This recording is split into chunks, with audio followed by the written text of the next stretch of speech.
ونشهد أن لا إله إلا الله وحده لا شريك له ونشهد أن سيدنا ومولانا محمدا عبده ورسوله صلى الله تعالى عليه وعلى آله وصحبه وبارك وسلم تسليما كثيرا كثيرا. أما بعد فأعوذ بالله من الشيطان الرجيم. بسم الله الرحمن الرحيم. إن الذين قالوا ربنا الله ثم استقاموا تتنزل عليهم الملائكة ألا تخافوا ولا تحزنوا وأبشروا بالجنة التي كنتم توعدون نحن أولياؤكم في الحياة الدنيا وفي الآخرة ولكم فيها ما تشتهي أنفسكم ولكم فيها ما تدعون نزلا من غفور رحيم. ومن أحسن قولا ممن دعا إلى الله وعمل صالحا وقال إنني من المسلمين. مزید بیانات کے ہمارے یوٹیوب چینل رائے بیانات آفیشیل کو سبسکرائب کریں. بزرگوں اور پیارے بھائیوں، حق تعالی شانہ آپ کی قربانیوں کو قبول فرماوے، آمین، اور ترقیات سے اور اخلاص سے اور استقامت سے ہم سب کو نوازے.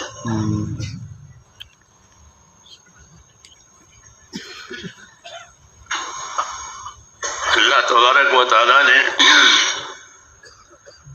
انصار مدینہ سے کچھ باتیں کی ہیں. انصار مدینہ یہ وہ حضرات ہیں جنہوں نے نبی کو، نبی کے کام کو اپنے یہاں آسرا دیا، اور جو نبی کی نسبت سے ہجرت کر کے آئے تھے ان کو بھی آسرا دیا. اور آسرا دیتے دیتے وہاں تک دیا کہ انہوں نے اپنی راحت اپنی حاجت کو بھی نہیں دیکھا. حاجتیں بھی پوری نہیں ہوئی، بھوکے بھی رہے، پیاسے بھی رہے. اس طرح جب ان کو دین ملا تو انہوں نے دین کی یہ قدر کی کہ دین کے ہر تقاضے پر، دین کے ہر معاملے پر اپنے آپ کو آگے رکھا. یہ کیوں؟ اس لیے کہ مسلمان کے اوپر بحیثیت اس کے مسلمان ہونے کی دو باتیں ہیں. ایک بات یہ ہے کہ وہ اپنے دین پر قائم رہے، اپنی زندگی میں اپنے دین پر استقامت پیدا کرے. یہ بات ہر مسلمان سے متعلق ہے کہ جو دین اللہ تعالیٰ نے دیا ہے اس پر یقین کرنے کے لحاظ سے، اس کے سیکھنے سکھانے کے لحاظ سے، اور اس دین کو دنیا میں پھیلانے کے لحاظ سے، ہر لحاظ سے اپنے اندر استقامت پیدا کریں. یہ حکم ہے کہ اپنے اندر استقامت پیدا کرو، یعنی اپنے آپ کو اپنے دین کا پابند بناؤ. اور یہ پابندی صرف مسلمان پر نہیں ہے بلکہ مسلمانوں کے نبی پر بھی ہے. نبی کو بھی حکم دیا کہ آپ اپنے آپ کو اپنے کاموں میں پابند کرو، اپنے کاموں میں پابند کرو. فاستقم کما امرت ومن تاب معک،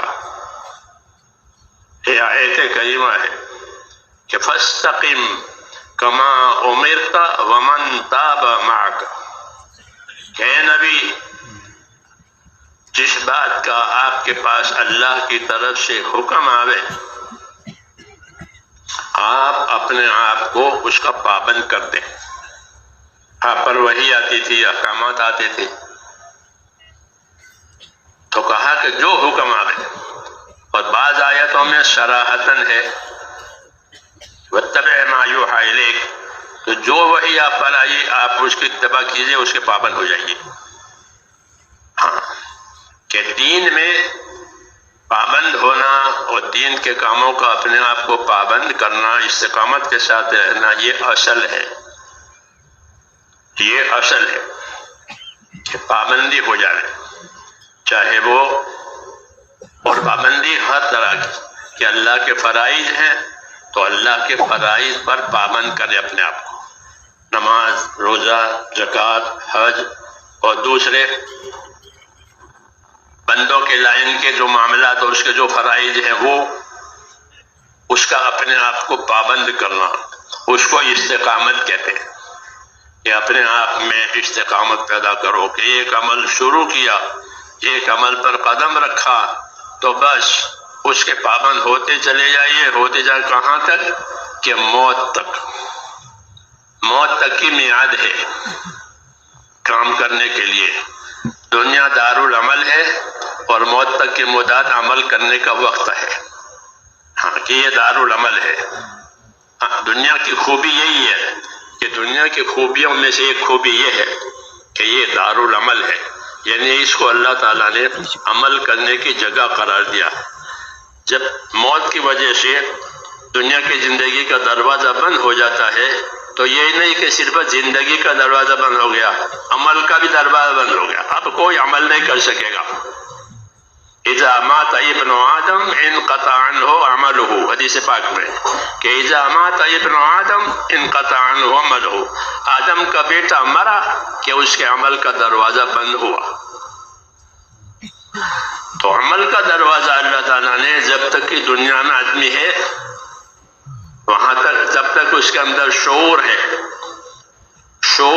ہوش ہے، وہاں تک اس کے ذمے عمل ہے، کیونکہ یہ دارالعمل ہے، یہ عمل کرنے کی جگہ ہے۔ اور عمل کرنے کی جگہ کا مطلب یہ ہے کہ دنیا سے آخرت بنانے کا موقع ہے۔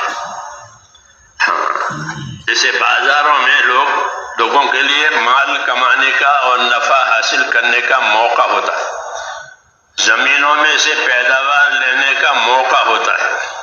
ہاں، تو دنیا آخرت کی کھیتی بھی ہے اور دنیا آخرت کا بازار بھی ہے، دونوں ہے۔ بازار میں لوگ سودا کرتے ہیں، کاروبار کرتے ہیں، دو قسم کے ہو جاتے ہیں۔ بعض لوگ نفع کما کر مالدار ہو جاتے ہیں، تونگر ہو جاتے ہیں، بعض لوگ کھوٹ کھا کر پاگل بھی ہو جاتے ہیں۔ ربح من ربح و خسر من خسر، یہاں نفع اٹھا لیا یہ نفع لیا، کھوٹ کھائی اسے کھوٹ کھائی۔ ایک میدان ہے بازار، ایسے ہی دنیا بھی ہے، یہ بھی ایک میدان ہے کھوٹ کھانے کا، یہ بھی ایک میدان ہے نفع اٹھانے کا۔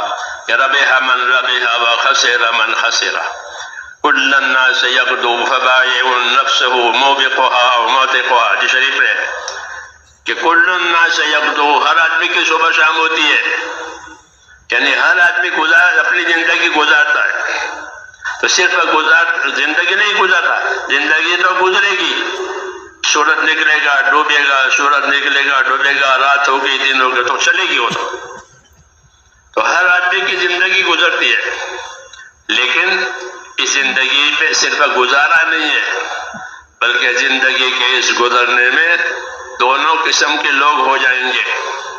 ربح من ربح و خسر من خسر، کچھ لوگ تو وہ ہوں گے جو نفع اٹھا لیں گے، نفع کما لیں گے، جیسے بازار نفع کمانے والے ہوتے ہیں، اور مقدر میں شاد نہیں ہوا تو کھوٹ کھانے والے بھی ہوتے ہیں کہ کاروبار میں کھوٹ ہوئی۔ ہاں، ایسے یہاں بھی ہے کہ اپنی آخرت کے بارے میں کچھ لوگ آخرت میں کھوٹ کھانے والے ہوں گے، کچھ لوگ آخرت لحاظ سے نفع پانے والے، کیونکہ یہ عمل کرنے کی جگہ ہے، یہ بازار ہے، یہ کھیتی ہے۔ کھیتی میں بعض مرتبہ پیداوار ہوتی ہے، آدمی مالدار ہو جاتا ہے، بعض مرتبہ کوئی آسمانی آفت آ گئی اور پیداوار بھی ختم ہو گئی، اصل جو تھا وہ بھی ختم ہو گیا۔ تو یہ ہے میدان، یہ کہ اللہ تعالیٰ نے اس کو دارالعمل بنایا ہے کہ دنیا دارالعمل ہے، اور عمل بنانے کے لیے اللہ تعالیٰ نے دین کا سلسلہ شروع کیا ہے۔ آدم علیہ السلام کے زمانے سے دین کا سلسلہ شروع ہے کہ اللہ تعالیٰ نے اپنے بندوں کو دین دیا عمل کرنے کے لیے کہ کیا عمل کرو گے، تو کہا ہم آپ کو دین دیتے ہیں، اس دین کا اپنے آپ کو پابند کرو۔ آدم علیہ السلام کے زمانے سے دین آ رہا ہے، کہ آدم علیہ السلام کی اولاد پر لمبا چوڑا دین نہیں تھا، کیونکہ وہی تھے اور کوئی نہیں تھا، تو ان کا دین ان کی توحید تھی. ہاں، ان کا دین ان کی توحید، وہ زیادہ احکام نہیں تھے، توحید کے ساتھ کچھ احکامات تھے. پھر جو جو انسانیت آگے بڑھی، ان کی صلاحیتیں آگے بڑھی، تو اللہ تعالیٰ نے ان کو دین دیا جو ان کے حال کے مناسب تھا. اور اگر انہوں نے دین بگاڑا تو اللہ تعالیٰ نبیوں کو بھیج کر کے ان کے دین کو سدھارتے تھے. نوح علیہ السلام کا آنا اسی وجہ سے ہوا کہ نوح علیہ السلام کے زمانے میں آدم علیہ السلام کے بعد لوگوں نے دین بگاڑ دیا، اللہ کے ساتھ دوسری چیزوں کو شریک کرنا شروع کیا، تو نوح علیہ السلام کے ذریعے سے اس بگاڑ کو دور کرایا. ہاں، پھر جو جن کا بگاڑ دور ہوا وہ کامیاب ہوئے، باقی لوگ ناکام ہوئے. یہ اللہ تعالیٰ کا سلسلہ ہے. تو میں نے کہا دین دینے کے لیے اللہ تعالیٰ نے نبیوں کا سلسلہ شروع کیا تھا. ہاں، کہ نبی دین لے کر آتا تھا، اور دین کا مطلب یہ ہے کہ دلوں میں اللہ تعالیٰ سے تعلق پیدا ہو جائے، دلوں میں اللہ تعالیٰ سے تعلق پیدا ہو جائے. اللہ تعالیٰ سے تعلق عبدیت اور بندگی کا ہی ہوگا، دوسرا تعلق نہیں. کہ ہمارا تعلق اپنے رب سے بندگی کا ہے، ہم کو بندگی کے لیے، عبادت کے لیے پیدا کیا ہے. ہمارا اللہ کا سے تعلق عبدیت کا اور بندگی کا ہے، کہ میں نے اپنے بندوں کو عبادت کے لیے پیدا کیا ہے. تو اللہ سے کوئی رشتہ داری کسی کی نہیں ہے، ہاں، بھاگیداری بھی نہیں ہے. پھر تعلق کون سا ہے؟ کہ تعلق عبادت اور بندگی کا ہے، کہ میں نے جناتوں کو، میں نے انسانوں کو فرمایا عبادت کے لیے پیدا کیا ہے. تو یہ ہمارا اللہ سے تعلق ہے، عبادت کا تعلق. دنیا تعلقات کی جگہ ہے، یہاں بہت تعلقات پیدا ہوتے ہیں انسانوں کے لیے. یہ بات انسانوں کے ساتھ خاص ہے، دنیا کے اور کسی کے لیے یہ بات نہیں ہے. انسانوں کا یہ معاملہ ہے کہ انسان دنیا میں پیدا ہوتا ہے تو پیدا ہوتے ہی اس کے تعلقات قائم ہو جاتے ہیں. جی ہاں، خاندانی تعلقات بھی قائم ہو جاتے ہیں، دادا کا خاندان، نانا کا خاندان، پھر ان کی وجہ سے اور تعلقات، پھر ضروریات کے تعلقات. جی ہاں، ضروریات کے تعلقات، جتنی ضرورتیں پیدا ہوتی ہیں اتنے تعلقات پیدا ہوتے ہیں. تو یہ انسانوں کے ساتھ خاص ہے کہ یہاں تعلقات پیدا ہوں گے. آدمی کا تعلق اپنی ذات سے بھی ہے، آدمی کا تعلق اپنی ذات سے بھی ہے. جی ہاں، اور پھر دوسرے تعلقات ہیں. ان تعلقات میں کیسا رہنا ہے؟ تو اس کی ہدایت ہم کو دی گئی ہے. ان تمام تعلقات میں اللہ کا بندہ بن کر بندوں میں رہو. یہ ہدایت ہے کہ اللہ کے بندوں میں بندہ بن کر کے رہو. کہ اللہ کے تو ہم بندے ہیں اور آپس کے بھائی ہیں. حضور صلی اللہ علیہ وسلم نے مدینے والوں کو یہ سبق پڑھایا کہ کونوا عباد اللہ اخوانا، کہ دیکھو اللہ کے تو بندے رہو. کیوں؟ کہ اس نے ہم کو بندہ بنایا ہے اور اپنی عبادت کے لیے پیدا کیا ہے. تو بندے سے بندگی ہی اچھی لگتی ہے. ہاں، بندے سے بندگی ہی اچھی لگتی ہے. بندگی نہیں ہے پھر وہ ایک کتاب کا شر اور فساد ہے. زندگی بے بندگی شرمندگی، زندگی بابندگی خورشندگی. ایک اللہ والے نے یہ بات کہی ہے کہ زندگی بے بندگی شرمندگی، زندگی بابندگی خورشندگی. کہ زندگی بغیر بندگی کی شرمندگی ہوگی، کہ زندگی تو ملی بندگی نہیں ہوئی تو شرمندگی ہوگی، پشیمانی ہوگی، پچھتاوا ہوگا. پچھتاوا بھی ایک سزا ہے. حسرت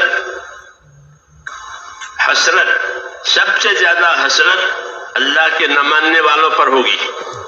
سب سے زیادہ حسرت، پچھتاوا کہ بہت بڑا نفع فوت ہو گیا اور بہت بڑا نقصان سر پر آ گیا، اس کو حسرت کہتے ہیں، پچھتاوا کہتے ہیں.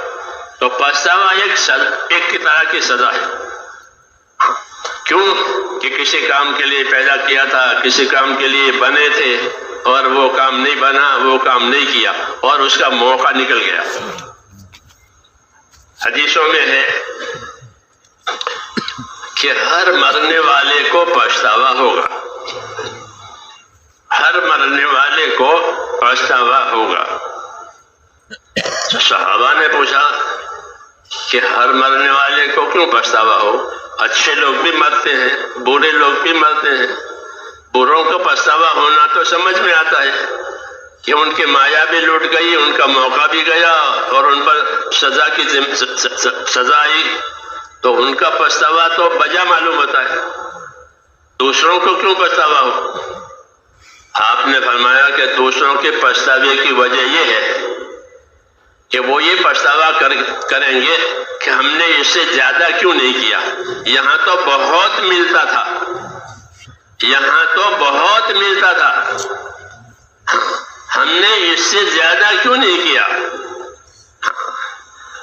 کیونکہ آخرت اللہ تعالیٰ دے گا۔ آخرت کی دو صفتیں بنیادی ہے، آخرت کی دو صفتیں بنیادی ہے۔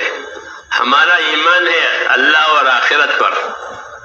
نبیوں کی دعوت میں ایمان باللہ والیوم الآخر، کہ میں ایمان لایا اللہ پر اور آخرت کے دن پر، تو ہمارا ایمان ہے اللہ پر اور جن جن باتوں پر اللہ نے ہمیں حکم دیا اس کی کتابوں پر، نبیوں پر اور آخرت کے دن پر، کہ ہمارا ایمان ہے آخرت کے دن پر، کہ ایک دن آئے گا کہ وہ آخرت ہوگی، پھر اس کے پاس کوئی دن نہیں ہے، کوئی رات نہیں ہے۔ ہاں، آخرت اس طرح ہوگی، نہ دن ہوگا نہ رات ہوگی، نہ سورج نہ چاند، اس کو آخرت کہتے ہیں۔ تو آخرت کی دو صفتیں ہیں، یہ ہم کو تعلیم دی ہے ہمارے ایمان نے اور ہمارے دین نے، یہ بتایا ہے کہ آخرت دو صفتوں کے ساتھ ہوگی۔ ایک آخرت بطور بدلہ کے ملے گی، جیسے بازار میں آپ کوئی چیز بازار میں جائیں تو بازار کی کوئی چیز لینا چاہیں تو مفت نہیں ملے گی، مفت دیں گے؟ نہیں دیں گے۔ مال دو اور مال لو، مال دو مال لو، پیسے دو سامان لو، اس کو بازار کہتے ہیں کہ پیسے دو سامان لو، بغیر پیسے کے کہ بغیر پیسے کوئی سامان نہیں ملے گا۔ اس لیے کوئی آدمی بازار سے گزرے، غریب آدمی ہے، اس کے پاس پیسے نہیں ہے، تو وہ بازار کی چیزوں کو دیکھ کر اس کو حسرت ہوتی ہے کہ میرے پاس پیسے ہوتے تو میں یہ بھی لیتا، میرے پاس پیسے ہوتے میں یہ بھی لیتا، میرے پاس پیسے ہوتے یہ بھی لیتا، ہوتا ہی نہیں ہوتا۔ اس کو ایک طرح سے حسرت ہوتی ہے کہ بازار چندا کے آگندہ تر تہی دسترا دل پراگندہ تر، کہ بازار جتنا سامان سے لدا ہوا ہوگا اتنا غریب آدمی کو، فقیر آدمی کو اتنا ہی حسرت ہوگی کہ میرے پاس پیسے ہوتے تو بچوں کے لیے لیتا، گھر کے لیے لیتا، رشتہ داروں کے لیے لیتا، لیکن پیسے نہیں ہے تو اس کو حسرت ہوگی۔ کیوں کہ یہاں کوئی چیز مفت نہیں ملتی، مفت نہیں ملتی یہاں کوئی چیز، اس لیے پچھتاوا ہوگا۔ تو وہ میں آخرت کی بات کر رہا تھا کہ آخرت میں ہر چیز، آخرت میں پچھتاوا ہوگا۔ کیوں پچھتاوا ہوگا؟ تو میں نے کہا آخرت کی دو صفتیں ہیں۔ ایک صفت آخرت کی یہ ہے کہ وہ بطور بدلہ کے ملے گی، کچھ دو کچھ لو، بدلہ اس کو کہتے ہیں، کچھ پیش کرو کچھ حاصل کرو، کچھ پیش کرو کچھ حاصل کرو، اس طرح ملے گی۔ جیسے بازار میں کہ 5 روپیہ دو تو 5 روپے کا سامان ملے گا، 100 روپے دو تو 100 روپے کا سامان ملے گا، بدلہ ہے۔ تو آخرت کی ایک صفت یہ ہے کہ وہ بطور بدلہ کی ملے گی۔ وَوَجَدُوا مَا عَمِلُوا حَاضِرًا، جو عمل لوگوں نے کیے تھے اس عمل کے نتیجے ان کے سامنے حاضر ہوں گے، اللہ کہتے ہیں، وہ اس کا بدلہ پائیں گے، جو مل گیا ہوگا اچھا برا، کہ وہ بدلے کی جگہ ہے۔ تو آخرت کی ایک صفت یہ ہے کہ وہ انسانوں کو بطور بدلہ کے ملے گی۔ دوسری صفت آخرت کی یہ ہے کہ وہ بطور بقا کے ملے گی، یعنی وہ جگہ باقی رہنے والی ہے، ختم ہونے والی نہیں ہے۔ اچھا ملا ہے تو وہ اچھا باقی رہے گا، برا ملا ہے تو وہ برا باقی رہے گا، ادھر یا ادھر، ایسا بدلہ ملے گا۔ اس لیے حضور صلی اللہ علیہ وسلم نے ایک مرتبہ قسم کھا کر کے یہ بات فرمائی کہ میں اس پروردگار کی قسم کھا کر کہتا ہوں جس کے قبضے میں میری جان ہے، جو میری حیات کا مالک ہے، اس پروردگار کی قسم کھا کر میں یہ بات کہتا ہوں کہ آدمی کے مرنے کے بعد اس کا ٹھکانہ یا جنت بنے گی یا دوزخ، تیسری جگہ وہاں نہیں ہے، تیسری جگہ وہاں نہیں ہے کہ جنت بھی نہیں دوزخ بھی نہیں، کہ نا ایسا نہیں ہوگا۔ فما بعد الموت دار الا الجنت و بالنار، کہ میں قسم کھا کے یہ بات کہتا ہوں کہ مرنے کے بعد کوئی ٹھکانہ نہیں، یا جنت یا دوزخ، تیسری جگہ وہاں نہیں ہے۔ تو جو جگہ ملے گی وہ بطور بقا کے ملے گی، یعنی وہ باقی رہے گی، اب اس میں کوئی عدل بدل نہیں یا وقتی نہیں کہ چلو بھائی تکلیف ہے تھوڑی دیر میں تکلیف ہٹ جائے گی، کہ نہیں، یا راحت ہے لیکن تھوڑی دیر کے بعد راحت ختم ہو جائے گی، کہ نہ۔ یہ آخرت کی صفت ہے کہ وہ بدلہ کے طور پر ملے گی، اور جو بدلہ ملے گا وہ باقی رہے گا۔ اس لیے جو عیش والے ہیں وہ سدا مدا عیش میں رہیں گے، اور جو مصیبت آفت والے ہیں وہ سدا مدا آفتوں میں اور مصیبتوں میں رہیں گے۔ عیش کو اور آفت کو ختم کرنے والی چیز دنیا میں موت تھی۔ دنیا میں کیا تھی؟ موت، کہ موت پر عیش والے کی عیش ختم ہو جاتی ہے، مصیبت والے کی مصیبت ختم۔ وہاں موت نہیں ہوگی یہ فرمایا، بلکہ موت کو موت آ جائے گی، موت کو ہی موت آ جائے گی۔ یہ قدرت ہے اللہ تعالیٰ کی، جس نے موت کو پیدا کیا وہ موت کو بھی موت دے سکتا ہے، اس کے پاس قدرت ہے۔ تو موت کو بھی ایک میڈے کی شکل دی جائے گی، اور میڈے کی شکل میں پھر اس کو بھی ختم کر دیا جائے گا کہ اب کوئی موت نہیں ہے۔ جو جنت میں رہیں گے وہ سدا مدا جنت میں رہیں گے، اور جو دوزخ میں رہیں گے وہ سدا مدا دوزخ میں رہیں گے۔ یہ بقا کی بات ہے کہ وہاں جو کیفیت آئے گی وہ کیفیت باقی رہے گی۔ یہ آخرت کی صفت ہے کہ وہ بطور بدلہ کے ملے گی اور بطور بقا کے ملے گی۔ اس لیے آخرت کے بارے میں زیادہ فکر کرنے کی ضرورت ہے، سب سے زیادہ فکر کی چیز کہ وہ آخرت ہے۔ کہ دنیا گزارا ہے وہ گزرتی چلی جائے گی، کوئی بھی ہو، تکلیف میں ہو راحت میں ہو، اس کو گزرنا ہے۔ انما هذه الحیات الدنیا متاع وان الاخرۃ هی دار القرار۔ یہ بات وہ آدمی کہہ رہا ہے جو اپنی قوم کو دعوت دے رہا تھا۔ یہ داعی کا مزاج ہے کہ وہ آخرت کو ہمیشہ کے لیے سمجھتا ہے، وہ دنیا کو گزرنے والی چیز سمجھتا ہے کہ یہ گزارے ہیں، گزرنے کی چیز ہے، ہر حال میں یہ گزرے گی، مالدار کی مالداری میں گزرے گی، غریب کی غریبی میں گزرے گی، بیمار کی بیماری میں گزرے گی۔ یہ گزارے کے لیے، رہنے کے لیے نہیں۔ لیکن آخرت ان الاخرۃ ہی دار القرار، کہ وہ تو دار القرار ہے، وہ تو اصلی جگہ ہے، وہاں سے کوئی واپس نہیں آئے گا، بلکہ یہاں سے واپس جائیں گے، وہاں سے آئے تھے۔ ہمارا ایمان ہے کہ وہاں سے آئے تھے، اب واپس جائیں گے۔ ہمارے ابا جان آدم علیہ السلام جنت میں تھے، وہ جنت سے آئے تھے اور دوبارہ جنت میں جانا ہے، دوبارہ جنت میں جانا ہے۔ اس جنت میں جانے کے لیے دنیا کو دارالعمل بنایا ہے، یہاں وہ عمل کرو جو تمہیں جنت میں لے جائے۔ تو اس کو دارالعمل بنایا تاکہ آخرت بن جائے۔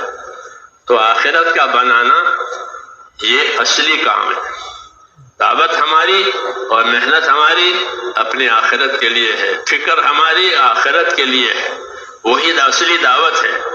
صحابہ کرام یہ کہتے تھے کہ انما ہممنا الآخرہ، کہ ہمارے عزائم آخرت بنانے کے ہیں، ہمارے عزائم، ہمارے ارادے، ہمارے فیصلے، کہ ہم نے فیصلہ کر لیا ہے کہ آخرت بنانی ہے۔ وہ یہی بات ہے کہ دین والا، دین کی دعوت والا، اس کی نگاہ تو آخرت پر ہی ہوتی ہے۔ وہ اپنی دنیا کو آخرت کی کھیتی بناتا ہے، آخرت کی کھیتی بناتا ہے۔ جیسے کھیتی زمین، کاشتکار وہ اپنی زمین سے پیداوار لیتا ہے، اپنے گھر میں لاتا ہے، اور گھر میں پھر آرام سے کھاتا پیتا ہے، اس کے اہل و عیال کھاتے پیتے ہیں۔ وہاں پر محنت کی ہے، یہاں کھانا پینا ہے گھر میں، ایسے یہاں کہ آخرت کی کھیتی ہے، اس کو کھیتی بنائی جائے گا، اور اس سے اپنی آخرت میں پھر آرام سے کھائیں گے۔ ساری تکلیفیں جو دنیا میں آئی تھی وہ ختم ہو جائے گی۔ ایسے ہی اگر دنیا میں آخرت نہیں بنائی، دین چھوڑ دیا ہے، ساری راحتیں جو دین چھوڑنے کی وجہ سے ملی تھی وہ ختم ہو جائے گی۔ حدیثوں میں ہے کہ اللہ تعالیٰ دنیا اور آخرت سمجھائیں گے کہ ایک ایسے لوگ لائے جائیں گے جنہوں نے دنیا میں کوئی تکلیف نہیں اٹھائی، راحت میں ہی زندگی گزری، من چاہی میں ہی زندگی گزری، اللہ سے آخرت سے کوئی تعلق نہیں، بس من چاہی میں ساری عمر گزر گئی، کبھی کوئی کلفت دیکھی نہیں۔ تو وہ کہیں گے کہ خدا کی قسم ہم نے تو راحت دیکھی نہیں، اٹھانا تو بعد میں، کہ تم نے کتنی راحت دیکھی دنیا، کہ خدا کی قسم ہم نے تو کوئی راحت دنیا میں دیکھی نہیں۔ یہ مثالیں سمجھائی ہے دنیا و آخرت کا موازنہ قائم کرنے کے لیے، کہ دنیا کی راحت کی یہ حالت ہے کہ آخرت کے ایک جھٹکے میں وہ سب ختم۔ ایسے ہی آخرت بنانے کے لیے بہت تکلیفیں اٹھائی، بھوک پیاس، ہجرت، نصرت، صبر، سب کچھ کیا اور دین بنایا، بہت تکلیف اٹھائی۔ اوذوا فی سبیلی وقاتلوا وقتلوا، اللہ صحابہ کے بارے میں بتا کہ یہ وہ لوگ ہیں کہ جن کو میری وجہ سے، میرے دین کی وجہ سے ایذائیں دی گئی ہے، مرنے مارنے کے ان پر حالات آئے ہیں۔ یہ تعریف کی ہے، ان کی تعریف کی ہے، کیونکہ ان پر حالات آئے ہیں دین کی وجہ سے۔ اوذوا فی سبیلی وقاتلوا وقتلوا، کہ ان کو میری وجہ سے، ان کا کوئی گناہ نہیں ہے، کوئی گناہ ان کا نہیں، کوئی قصور ان کا نہیں، پھر ان کو کیوں سزا دی گئی، پھر ان کو کیوں ستایا گیا؟ کہ صرف اللہ کے تعلق کی وجہ سے۔ اس نے کہا اوذوا فی سبیلی، ان کو میرے راستے کی وجہ سے ایذا دی گئی، میرے کام کی وجہ سے ان کو ستایا گیا، میرے کام کی وجہ سے ان پر رکاوٹیں ڈالی گئی۔ یہ اللہ تعالیٰ کام کرنے والوں کی اور اپنے تابع داروں کی حمایت میں بات کر رہے ہیں، کیونکہ انہوں نے اللہ کے لیے کیا ہے، آخرت کے لیے کیا ہے، دین کے لیے، پھر بھی ان کو ستایا گیا، پھر بھی ان کو مارا گیا، پھر بھی ان کے پر حالات لائے گئے، تو اب اس کا بدلہ ملنا ہے ان کو۔ اوذوا فی سبیلی وقاتلوا وقتلوا، یہ وہ لوگ ہیں کہ ان کو میری وجہ سے، میرے دین کی وجہ سے ایذائیں دی گئی ہے۔ جیسے مہاجرین کو ایذائیں دی گئی، اور ان کو اتنی تکلیفیں پہنچی کہ وہ ہجرت پر مجبور ہو گئے۔ اور ہجرت کیسی ہجرت؟ یہ نہیں کہ خالی وطن چھوڑ دیا، کہ وطن بھی چھوٹ گیا، اور جو کچھ وطن میں ساتھ تھا، پاس تھا، وہ بھی رہے تھے، تھکے بھی تھے، لوگوں نے ستایا بھی تھا، جانے والے نقصان بھی پہنچایا تھا، یہ سب ہوا تھا۔ تو کیا ہوا کہ وہ سب ختم ہو گیا۔ اذهب عن الحزن، کہ ہماری ساری تکلیفیں، دشواری آج یہاں ختم ہو گئی۔ اور کیا دیکھا کہ ان ربنا لغفور شکور، اللہ کی صفات کا ظہور ہوگا، اللہ اللہ کی صفات کا ظہور ہوگا. ان ربنا لغفور شکور، یوں کہے گا وہ.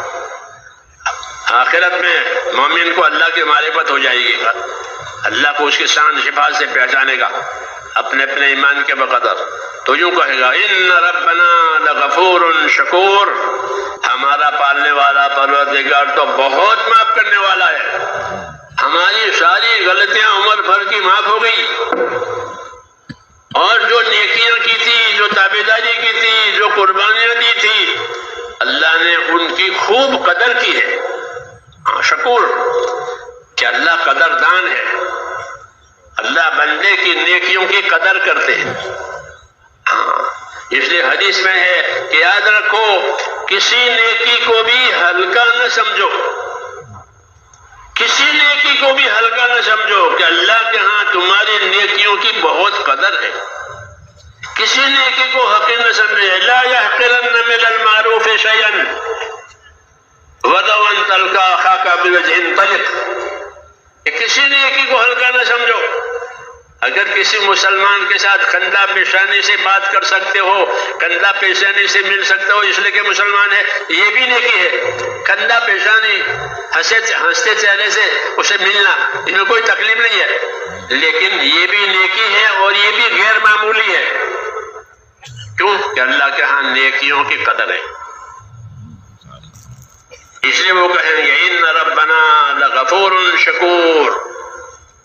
جنتی جنت میں اتر کر اللہ کی مغفرت کو پہچانیں گے، اس کی بخشش کو پہچانیں گے، کیونکہ غلطیاں بھی ہوئی تھی، قصور بھی ہوئے تھے، کوتاہیاں بھی ہوئی تھی، وہ سب معاف.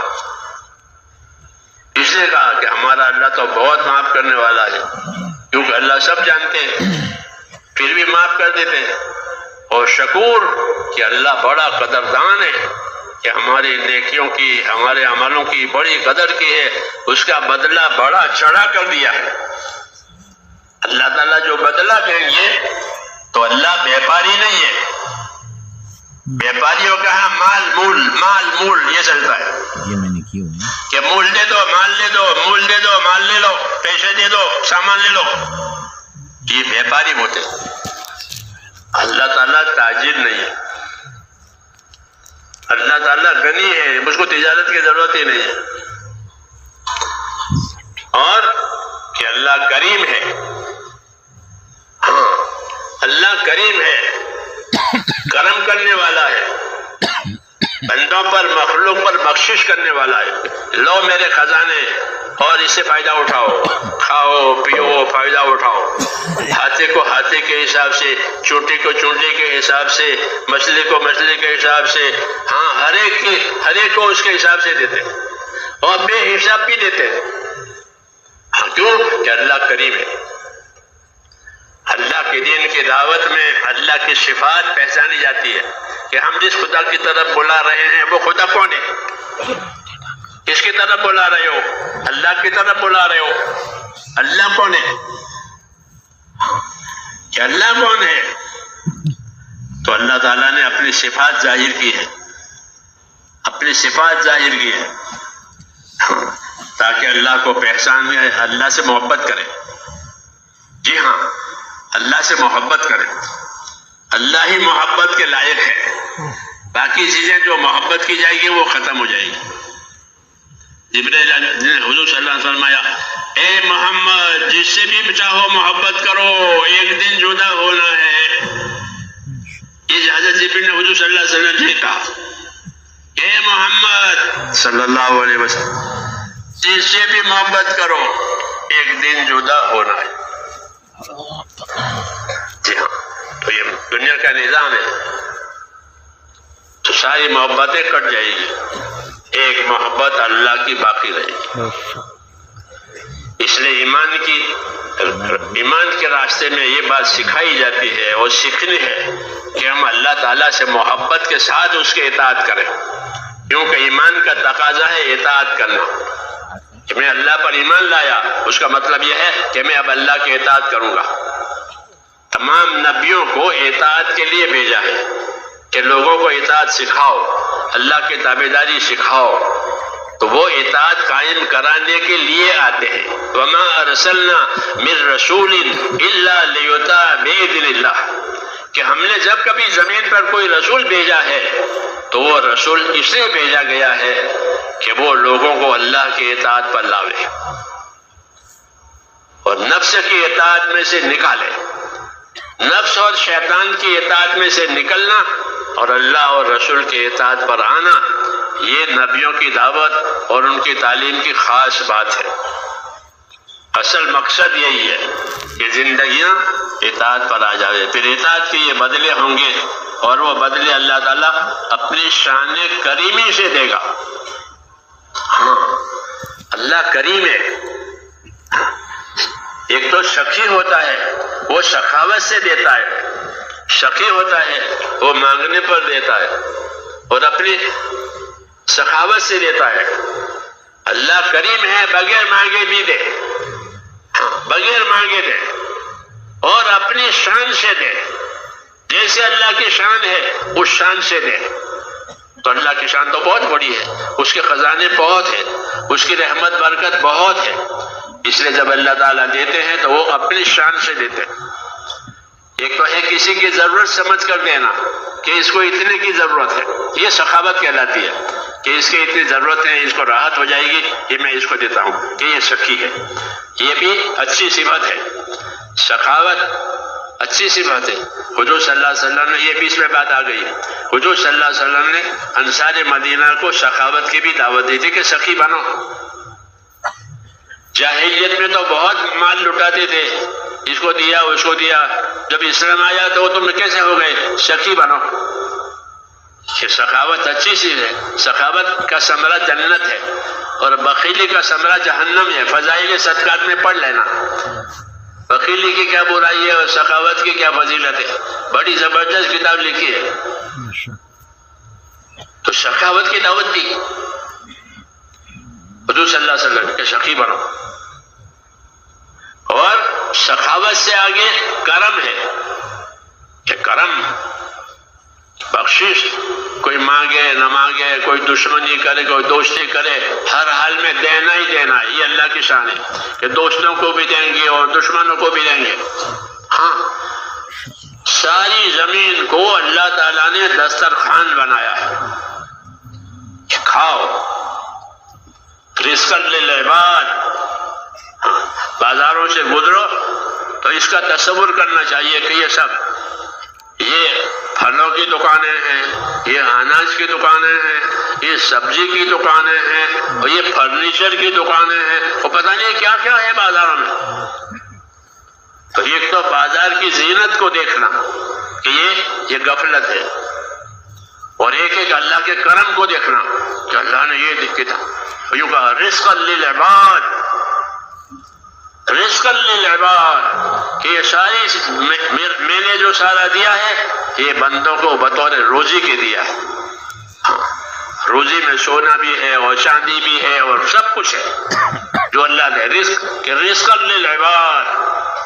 ہاں بازار کی چیزوں کا تصور کر کے یہ آیت سامنے ہونی چاہیے کہ یہ اللہ نے بطور رزق کے دیا ہے. ان کا اتنا کمال نہیں ہے کہ یہ کماتے ہیں، کہ نہیں، اللہ ان کو دے رہا ہے، اللہ ان کو دے رہا ہے. دشمن ہے تو بھی دے رہا ہے، نہیں مانتا ہے تو بھی دے رہا ہے، مانتا ہے تو بھی دے رہا ہے. متقی کو بھی دے گا، فاسق فاجر کو بھی دے گا. کیوں؟ کہ اللہ کی شان کریم ہے. وہ اپنی شان کے حساب سے دیتا ہے. اس لیے کریم کے ساتھ ناشکری کرنا بڑا جرم ہے. اتنا کرم اللہ تعالیٰ کا ہے پھر بھی آدمی اللہ تعالیٰ سے معاملہ صحیح نہیں کرتا. قتل الانسان ما اکفرہ، اللہ کہتے ہیں قتل الانسان ما اکفرہ، کہ ناش ہو اس انسان کا کس قدر ناشکرا ہے، کس قدر ناقدرہ ہے کہ میں کیا معاملہ کر رہا ہوں اور یہ کیا معاملہ کر رہا ہے. لیکن قرآن کون پڑھے؟ مسلمان قرآن تو پڑھتے نہیں، اور پڑھتے تو سمجھتے نہیں.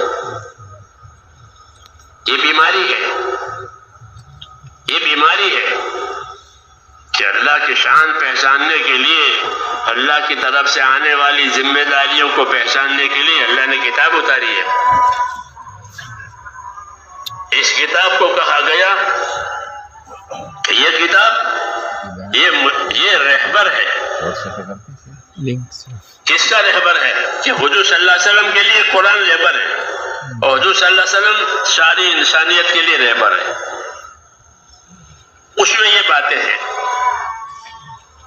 قدرت کو سمجھایا ہے، نعمتوں کو سمجھایا ہے، ذمہ داریوں کو سمجھایا ہے کہ میری قدرت بھی دیکھو کہ میں نے کیا کیا چیزیں بنائی ہے، اور میں اپنی قدرت سے کیا کیا چیزیں بنا رہا ہوں.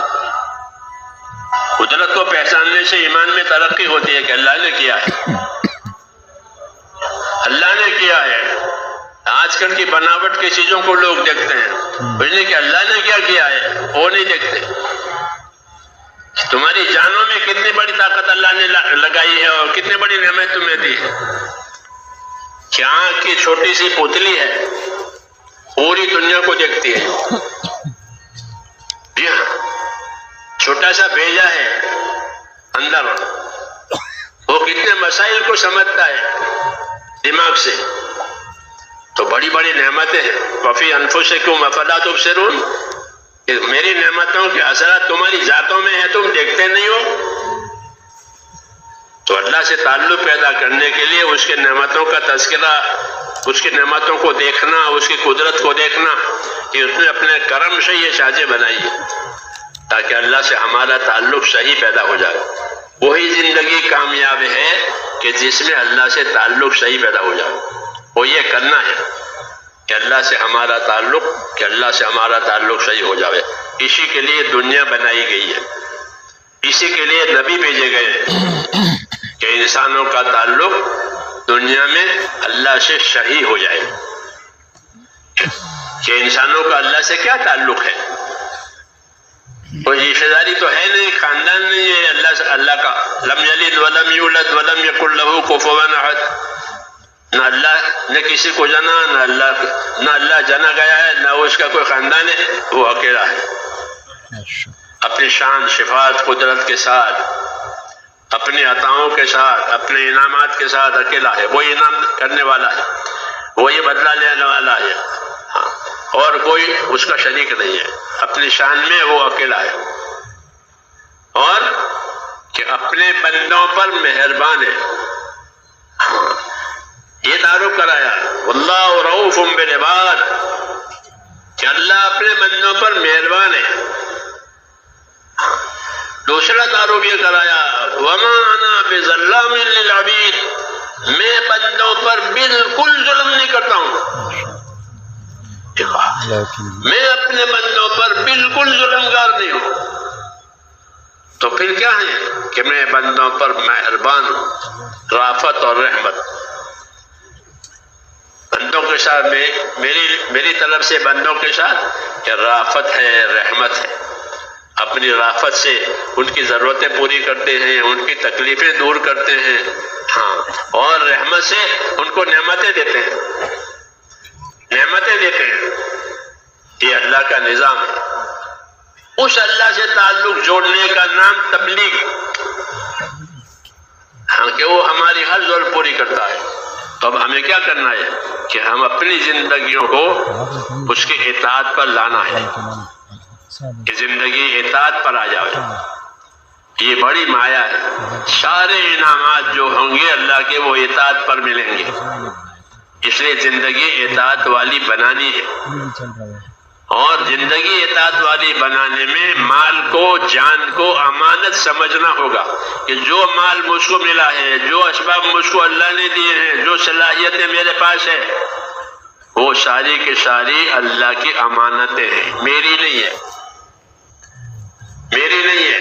وہ نعمت بھی ہے، امانت بھی ہے. مال، اولاد اور دوسری جو چیزیں اللہ نے دی ہے، بدن کے اعضاء، حصہ، تندرستی، فرصت، یہ سب اللہ کی نعمتیں ہیں اور اللہ کی امانتیں بھی ہیں. ہاں، ایمان کا یہ تقاضا ہے، ایمان کا یہ تقاضا ہے کہ ہر نعمت کو اللہ کی طرف سے سمجھے اور کوئی دینے والا نہیں ہے. وما بکم من نعمت فمن اللہ. یاد رکھو جو نعمت تمہیں پہنچی ہے یا پہنچے گی وہ صرف اور صرف اللہ کی طرف سے ہوگی اور کسی کی طرف سے نہیں ہوگی. ہاں، اللہ کے امر سے آئے گی. اللہ کے فیصلے سے وہ آئے گی، اور کوئی نہیں دے سکتا۔ اللہ نہ دے تو کوئی نہیں دے گا، اللہ دے تو کوئی نہیں روکے گا۔ وہ اپنے دینے لینے میں اکیلا ہے۔ اس نے کہا جو نعمت تمہارے پاس ہے وہ اللہ کی طرف سے، اور ایمان کی روشنی میں ہر نعمت وہ اللہ کی امانت ہے۔ ہاں، یہ بھی سمجھنا ہے کہ وہ نعمتیں اللہ کی امانتیں ہیں۔ عام طور پر نعمتوں کو ہر آدمی چاہتا ہے کہ نعمتیں آوے، نعمتیں آوے، نعمتیں آوے۔ کیوں؟ کہ وہ نعمت سے ضرورتیں پوری ہوتی ہیں، راحتیں ملتی ہیں، خواہشیں پوری ہوتی ہیں۔ نعمت کا یہ خاصہ ہے۔ حضرت عمر رضی اللہ تعالیٰ عنہ ایک عجیب بات کہتے تھے۔ ہاں، ایک عجیب بات کہتے تھے، یہ ان کی ایمانی بصیرت کی بات ہے۔ وہ کیا کہتے تھے معلوم ہے؟ وہ یہ فرماتے تھے، حیات الصحابہ پڑھو تو صحابہ کے آثار ملیں گے، ان کے اقوال ملیں گے، ان کی حیات کے واقعات ملیں گے، ان کے کاموں کی ترتیبیں ملے گی۔ کون پڑھے؟ مسلمان گئے تو فرصت نہیں ہے۔ ہاں، انہوں نے یہ بات کہی ہے نعمتوں کے بارے میں، ورنہ تو ہر آدمی نعمت چاہے۔ نعمت کے بارے میں وہ یہ فرماتے تھے کہ احتفظ نفسك من النعمة احتفاظك من المعصية، احتفظ نعمتك من النعمة، احتفظ نفسك من النعمة احتفاظك من المعصية، کہ اپنی ذات کو نعمت سے ایسے بچانا جیسے اپنی ذات کو گناہ سے بچاتے ہو۔ یہ کہا، مطلب نعمت کا تو ہر آدمی دل دادا ہے کہ ہم کو نعمتیں ملے، نعمتیں ملے۔ ان کی زندگی میں کوئی بات پیدا ہوئی تھی، اپنے آپ کو دین کا پابند کرنے کی وجہ سے، نبی کے طریقوں کا پابند کرنے کی وجہ سے، ہاں اللہ ان میں یہ باتیں پیدا۔ وہ کہہ رہے تھے کہ نعمتوں سے اپنے آپ کو ایسا بچانا جیسے کہ گناہوں سے بچاتے ہو۔ اور نعمت کا ہر آدمی دل دادا ہے، جتنی بھی نعمتیں اس کم ہے کہ نعمت سے بھی بچو جیسے گناہوں سے بچتے ہو۔ کہ نعمتوں کے عادی ہو گئے، نعمتوں کے عادی ہو گئے، اب آگے گاڑی نہیں چل رہی ہے، کیوں کہ نعمتوں کے عادی ہے اور نعمتیں ہیں نہیں، یا ہیں تو اس کے زیادہ کرنے کی فکر ہے کیونکہ اس کے عادی بنے ہوئے ہیں۔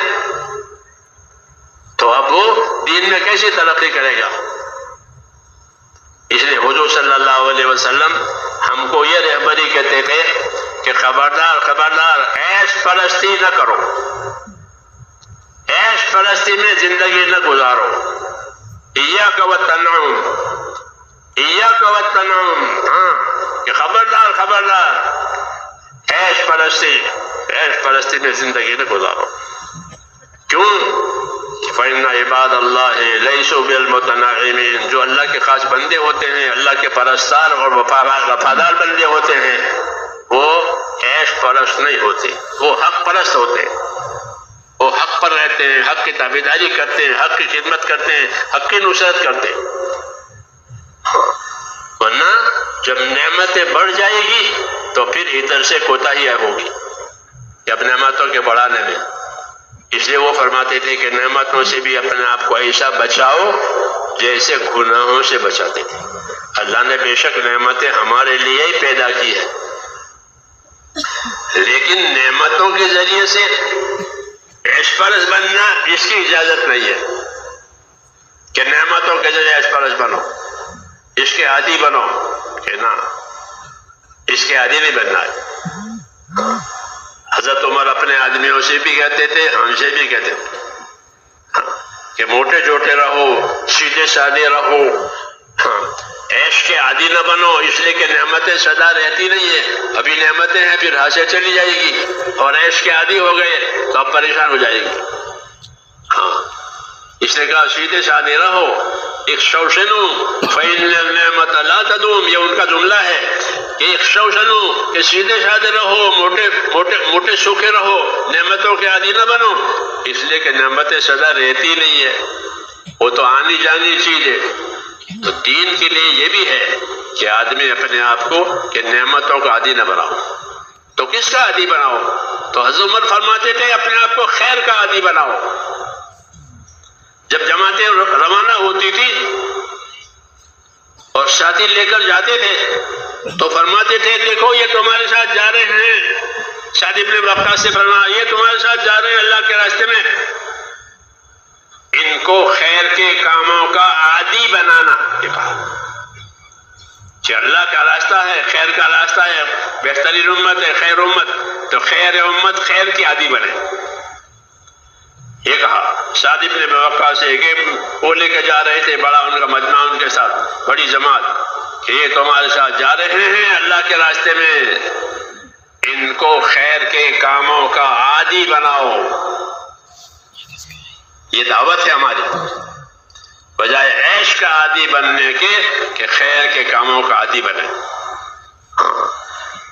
جی ہاں، عیش کا عادی بننا تو ہر جانور بھی بن سکتا ہے، کھانے پینے کا، راحت کا، کہ وہ ٹھیک ہے، وہ دنیا کی حد تک ہے، اصل کہ خیر کا عادی بنے.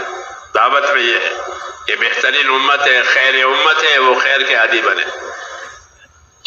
کہ ان کو اپنے ایمان سے محبت ہو جاوے.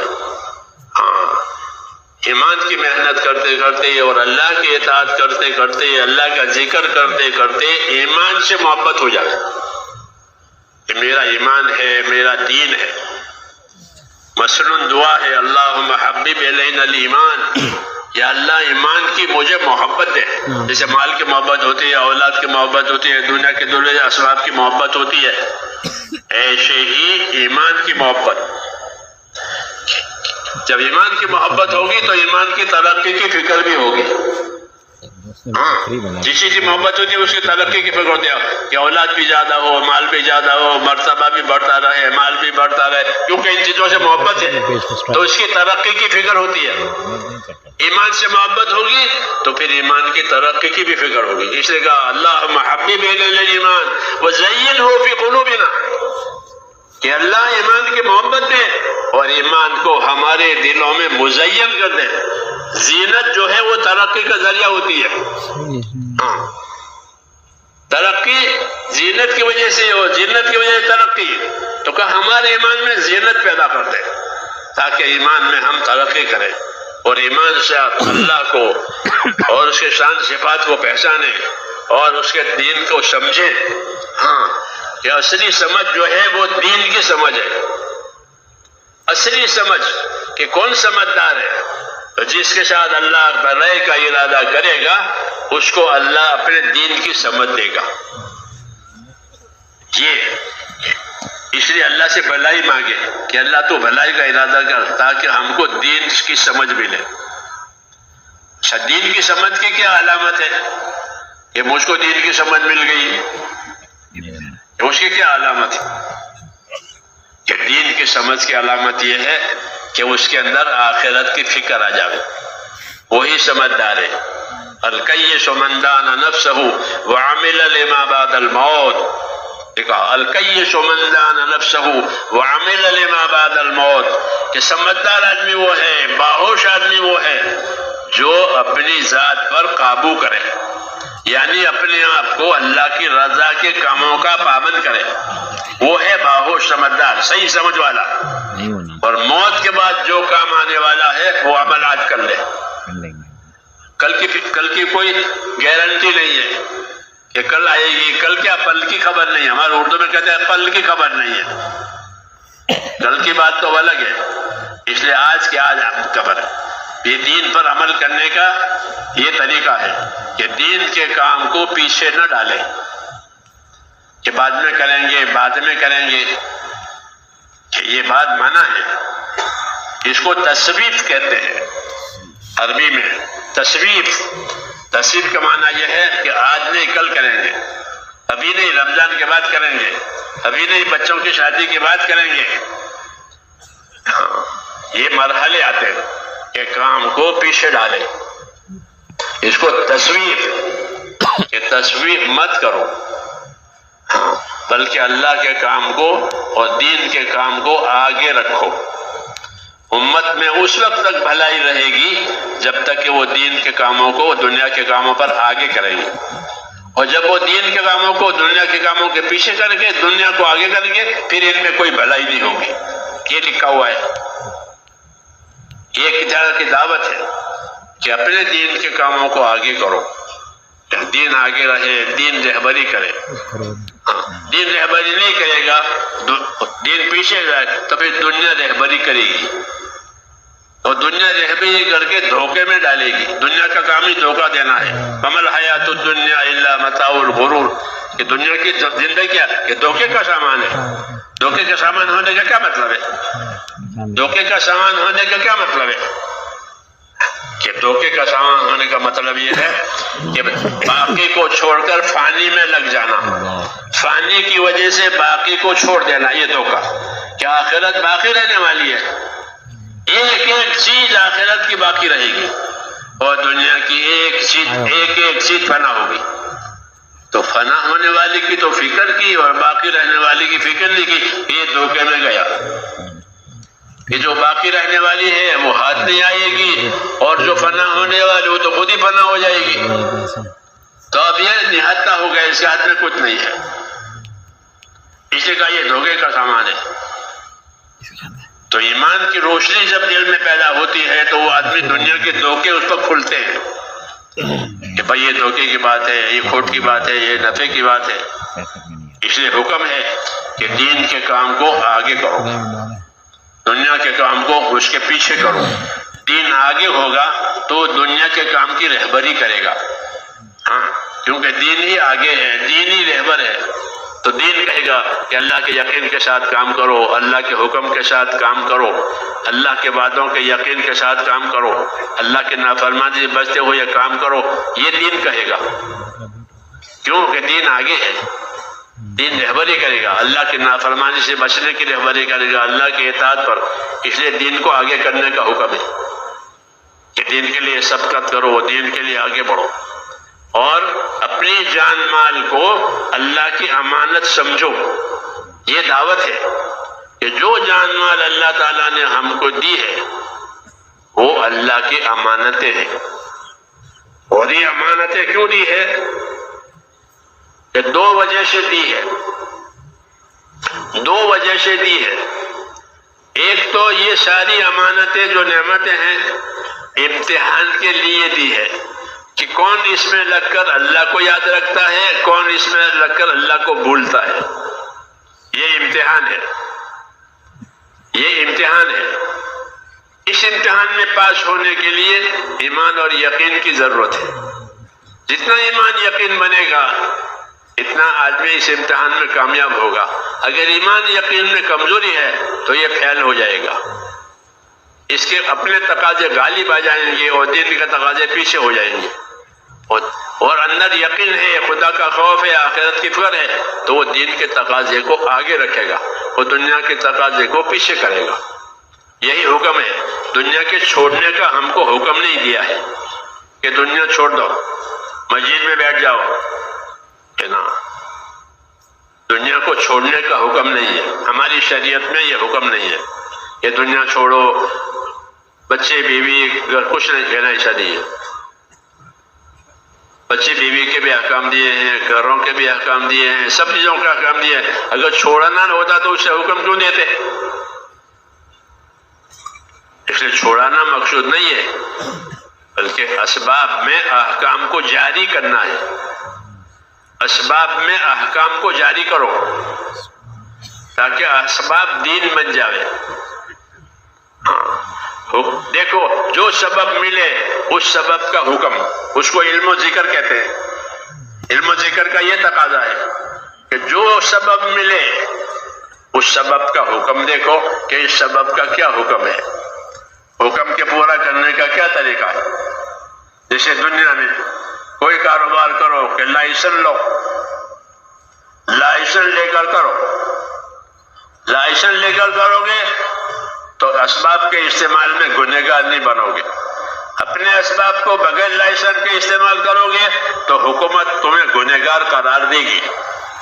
کہ بندوق رکھی ہے، کیوں کہ میں بڑا زمیندار ہوں، بڑا کاروبار ہے، تو میری حفاظت کے لیے بندوق. کہ ٹھیک ہے، بندوق رکھو، اپنی حفاظت کے لیے بندوق رکھو، لیکن بندوق کا لائسنس لو۔ گاڑی ہے کہ ضرور چلاؤ، لیکن گاڑی کا لائسنس لو۔ یہ دستور ہے، یہ دستور ہے دنیا میں۔ لائسنس لو، لائسنس مل جائے گا، لائسنس مل جائے گا، پورے عالم کے حساب سے لائسنس ہونے کا مل جائے گا، راستہ ہے۔ اور بغیر لائسنس کے کرو گے تو کہ بے گناہ ہوگا۔ تو لائسنس کا مطلب ہے کہ تمہاری کہ حکومت کے قانون کی رعایت سے زندگی ملک میں گزارو، حکومت کے قانون کے راستے سے ملک میں زندگی گزارو، تو یہ ملک کا حکومت کا گنہگار نہیں ہوگا۔ اللہ کا بھی یہ حکم ہے کہ اپنے اسباب میں اللہ کے حکموں کی رعایت کے ساتھ زندگی گزارو۔ جتنے اسباب ہیں اتنے احکام بھی ہیں، جتنے اسباب ہیں اتنے احکام بھی ہیں۔ اس لیے دین سیکھنا ضروری ہے۔ دین نہیں سیکھے گا تو وہ اس کے سامنے اللہ کے احکام ہی نہیں ہے، اپنی مرضی سے گزارا کرے گا، یہ صحیح نہیں ہے۔ اس لیے دین سیکھنا ضروری ہے کہ دین سیکھے گا تو حق ادا کرے گا، دین نہیں سیکھے گا تو حق ادا نہیں کرے گا، حق مرے گا۔ ایک مرتبہ حضور صلی اللہ علیہ وسلم نے ایک حدیث سنائی اور فرمایا سنو، دنیا کے لوگ اپنے اسباب کے لحاظ سے 4 قسم کے ہیں۔ دنیا کے لوگ اپنے اسباب کے لحاظ سے 4 قسم کے ہیں۔ ایک قسم وہ ہے کہ جن کو اللہ نے دنیا کے اسباب دیے، مال، اولاد اور جو دنیا کے اسباب کہلاتے ہیں، تندرستی، وہ دیا، اور ان اسباب کے ساتھ انہوں نے دین بھی لیا ہے۔ جیسے دنیا کے اسباب لیے ہیں، دین بھی لیا ہے۔ دین لینا ضروری ہے۔ تو یہ قسم جو ہے کہ دنیا کے اسباب بھی لیے اور دین بھی سیکھا، دین بھی لیا، تو ان کا رویہ یہ ہوگا کہ وہ اسباب میں ایسی زندگی گزاریں گے کہ ایک طرف وہ اللہ کا حق بھی ادا کریں گے اور ایک طرف اللہ کے مخلوق اور بندوں کا حق بھی ادا کریں گے۔ یہ پہلی قسم ہے جن کو اللہ نے دنیا کے اسباب دیے اور انہوں نے دین بھی اپنی زندگی میں اتارا، دین سیکھا۔ دین سیکھنے کی وجہ سے اور دین ہونے کی وجہ سے انہوں نے دنیا کے اسباب میں حقوق کی ادائیگی کی فکر کی کہ یہ اللہ کا حق ہے۔ پھر جن کے جتنے تعلقات ہیں اتنے حقوق ہوتے ہیں، جتنے تعلقات اتنے حقوق۔ یہ ہمارا دین ہے کہ ہمارے دین میں یہ بات ہے کہ جتنے تعلقات اتنے حقوق۔ پہلا تعلق اللہ کا ہوتا ہے، سب سے اللہ انت الاول فلیس قبلک شیء، اے اللہ تو اول ہے، تجھ سے پہلے کوئی نہیں۔ تو پہلا حق کس کا؟ اللہ کا۔ پہلا حق اللہ کا، وہ ادا کیا جائے گا۔ اس علم میں یہ بات ہے کہ دین سیکھا ہے، دین لیا ہے، تو یہ پہلے سب سے پہلے اللہ کا حق ادا کرے گا۔ اللہ پر صحیح ایمان، اللہ پر صحیح یقین، اللہ کے ساتھ صحیح گمان اور اللہ کی اطاعت، یہ اللہ کا حق ہے کہ اللہ کے ساتھ یقین رکھو کہ سب کچھ کرنے والا اللہ ہے، کوئی کچھ کرنے نہیں سکتا جب تک اللہ نہ چاہے۔ تو اللہ کے ساتھ صحیح یقین، صحیح گمان۔ حدیثوں میں ہے کہ اللہ سے اچھا گمان رکھو، اللہ سے اچھا گمان رکھو، اللہ سے اچھی امیدیں رکھو، اللہ کی بشارتیں سنو۔ اللہ تمہیں بشارت دیتا ہے، اپنے انعامات کی خبر دیتا ہے۔ اللہ کے انعامات سوچو، اللہ کے انعامات کو دیکھو، اللہ سے اچھا گمان رکھو تاکہ اطاعت میں قوت آوے، کیونکہ اطاعت مطلوب ہے۔ تو یہ بات سکھائی ہم کو تاکہ جو حق ہم پر اللہ تعالیٰ کے آئے ہیں وہ ادا کیے جائیں گے۔ تو پہلی قسم وہ کہ جن کو اللہ نے دنیا کے اسباب دیے اور انہوں نے اللہ کا دین بھی اپنی زندگی میں حاصل کیا۔ وہ دین حاصل ہونے کی وجہ سے وہ اپنے اسباب میں حقوق کی ادائیگی کے ساتھ زندگی گزارتے، اپنا بھی حق اور جن کے تعلقات ہیں اتنا حقوق۔ فرمایا یہ قسم دنیا میں بہترین قسم ہے کہ وہ اللہ کو بھی پہچانتے ہیں اور حقوق کو بھی پہچانتے ہیں کہ دنیا دار الحقوق ہے اور آخرت دار الاجور ہے۔ ہمارے اندر صرف عبادت نہیں ہے کہ خالی عبادت کرو، کہ نہیں، عبادت تو ہے، وہ تو اللہ کا حق ہے، وہ تو بڑا حق ہے، اس کے علاوہ جتنے تعلقات ہیں اتنے حقوق ہیں۔ اس لیے مسلمانوں کو خاص طور سے یہ حکم دیا ہے کہ انصاف سے زندگی گزارو، کہ انصاف ہوگا تو حق ادا ہوگا، ظلم ہوگا تو ظلم ہوگا تو حق ادا نہیں ہوگا۔ کونوا قوامین بالقسط، کہ تمہاری زندگی کیسے ہو کہ انصاف کے ساتھ پورے قائم رہو تاکہ حقوق ادا ہو جائے۔ تو کیا پہلی قسم کہ انہوں نے دین بھی لیا، دین بھی سیکھا، اور اللہ نے ان کو دنیا کے مال متاع اسباب بھی دیے۔ دین کی روشنی میں وہ اپنے مال متاع میں ایسی زندگی گزارتے ہیں، ایک طرف وہ اللہ کا حق بھی ادا کر رہے ہیں کہ مال کی زکوٰۃ اور مال میں جتنے حقوق آتے ہیں اللہ کے، وہ عبادت ہو، لین دین میں ہو، حقوق ہوتے ہیں وہ ادا کرتے ہیں، بندوں کے حقوق بھی ادا کرتے ہیں۔ فرمایا دنیا میں یہ قسم بہترین قسم ہے، ایک طرف وہ اللہ کا حق بھی ادا کر رہے ہیں، مخلوق کا حق بھی ادا کر رہے ہیں، اور یہ نعمت ان کو دین سیکھنے کی وجہ سے ملی ہے۔ تو دین سیکھنے کی اہمیت بتائیے۔ دوسری قسم ان لوگوں کی ہے کہ ان کو اللہ نے دنیا کے اسباب زیادہ نہیں دیے، یہ اللہ کی تقسیم ہے کہ اللہ نے اسباب کو تقسیم کیا ہے۔ ہاں، دنیا قیامت تک رہے گی اور اس میں عمر کو تقسیم کیا ہے، ہاں، کسی کو کم عمر دی، کسی کو زیادہ عمر دی، اس طرح ہر ایک اپنی اپنی عمر قیامت تک کے زمانے تک میں ختم کر کے چلے جائیں گے، تو عمریں بھی تقسیم ہوئی ہے، کم زیادہ، اس طرح ان کی روزی بھی تقسیم ہوئی ہے، مال کسی کو کم کسی کو زیادہ۔ تو دوسری قسم ان لوگوں کی ہے کہ جن کو اللہ نے دنیا تھوڑی دی ہے، اسباب زیادہ نہیں دیے، لیکن ان کے پاس دین ہے۔ کبھی دنیا تھوڑی ہوتی ہے تو گھبرانا نہیں چاہیے اور مالداری کی ہوس میں نہیں رہنا چاہیے، بلکہ قناعت کرنا چاہیے کہ اللہ نے مجھے اتنا دیا ہے، الحمدللہ۔ حکم ہے کہ بجائے حرص کرنے کے قناعت کرو۔ حیات یہ ہمارے فضائل صدقات اس کے آخر میں یہ باتیں ہیں کہ دنیا کی حرص نہ کرے، جو اللہ نے دیا ہے اس پر قناعت کرے۔ تو اللہ نے دنیا کے اسباب تھوڑے دیے ہیں لیکن اس کے بعد دین ہے، تو وہ اس کی تمنا یہ ہے کہ اگر اللہ مجھے زیادہ اسباب دے گا تو میں بھی ایسی زندگی گزاروں گا جیسے وہ گزار رہا ہے، کہ اللہ کا حق بھی دیکھ رہا ہے، مخلوق کا حق بھی دیکھ رہا ہے۔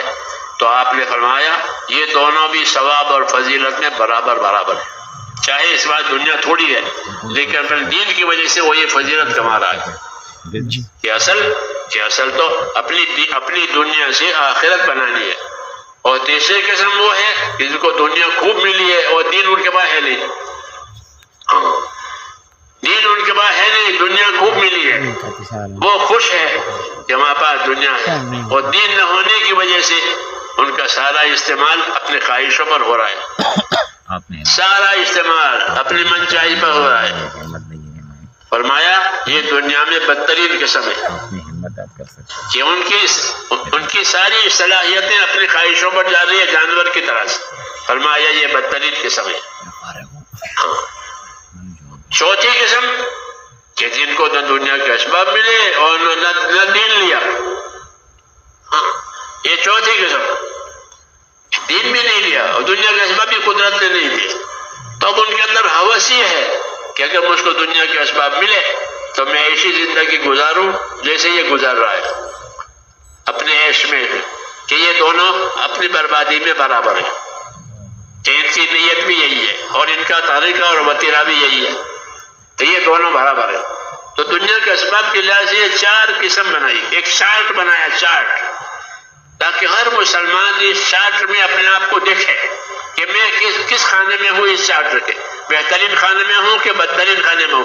یہ نبی ہوتے ہیں، ماں باپ ذرا بچوں کو سمجھاتے ہیں، ایک مہربان باپ ہوتا ہے، وہ اپنے بچوں کو سمجھاتا ہے، کام کی باتیں بتاتا ہے۔ میری اپنی باتیں پہلے زمانے میں، اب تو خیر ہر جگہ گھڑی ہو گئی، پہلے دیواروں میں وہ بڑے بڑے گھنٹے ہوتے تھے، تو مجھے گھڑی دیکھنا نہ آئے دیوار، تو میرے ابا نے مجھ کو گھڑی دیکھنا سکھایا کہ گھڑی اس طرح دیکھتے ہیں۔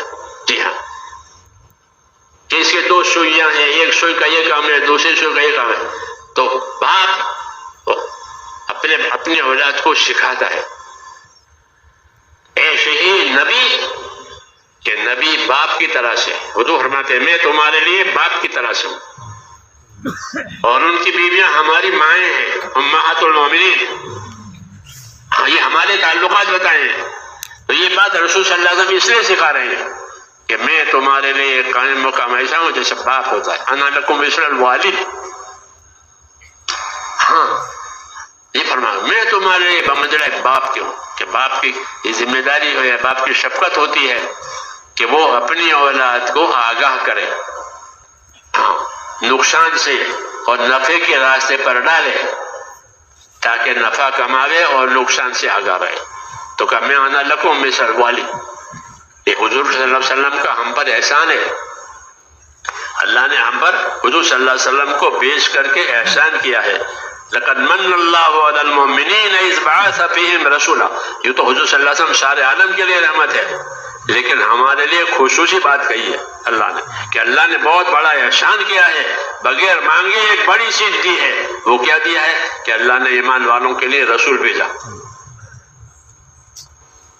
کہ ہمارے رہبر ہیں، ہمارے رہبر ہیں، ہمارے خیر خواہ ہیں، ہماری دنیا آخرت کو بہتر دیکھنا چاہتے ہیں کہ میری امت کی دنیا آخرت بہتر سے بہتر ہو جائے.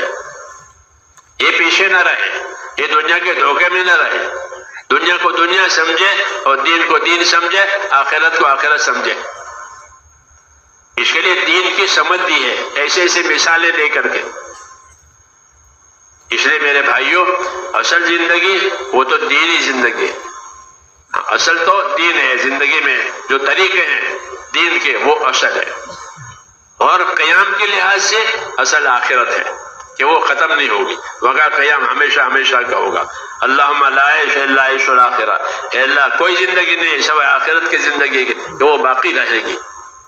اس لیے اصل زندگی آخرت کی ہے اور اصل مقصد دین ہے کہ اپنے دین سے اپنی دنیا میں آخرت بناؤ. یہ دعوت ہے.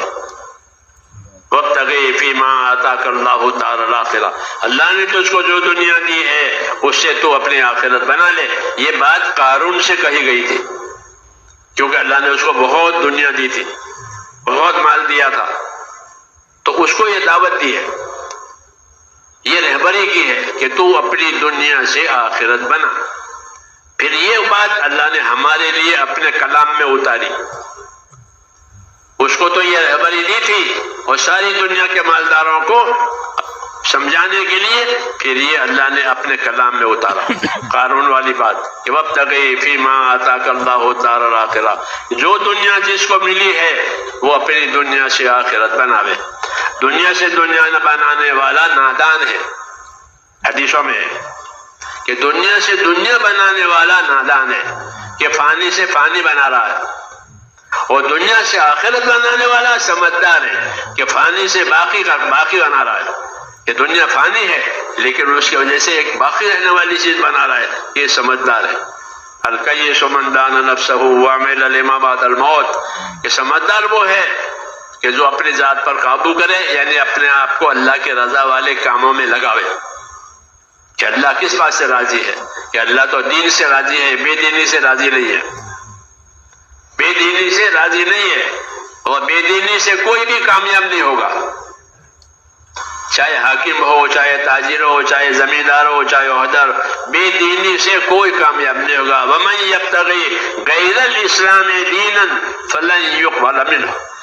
دین اسلام کے علاوہ اور کوئی طریقہ لے کر آئے گا، اللہ فرما ہم اس کو ہرگز قبول نہیں کریں گے، ہرگز پسند نہیں کریں گے، اور وہ ہمیشہ کے نقصان میں اتر گیا.